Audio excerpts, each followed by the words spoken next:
अस्सलाम वालेकुम friends, welcome back to my YouTube channel daily tips with अस्मा।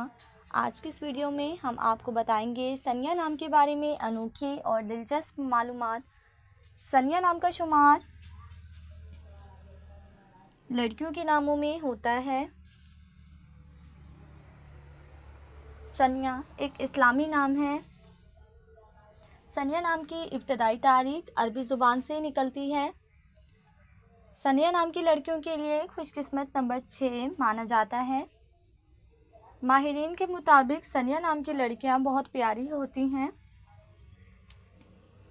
सनिया नाम का मतलब है रोशन और बुलंद।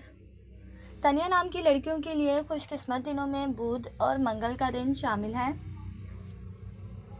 सनिया नाम के अफराद के लिए मुवाफिक रंगों में जंगनुमा और नारंगी रंग शामिल है।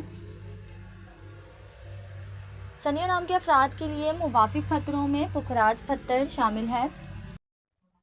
खुशकिस्मती वाली धातु में हिंसों के हिसाब से लोहा और कांसी शामिल है। फ्रेंड्स, अगर आप अपने नाम का मतलब जानना चाहते हैं तो कमेंट बॉक्स में अपना नाम लिखें।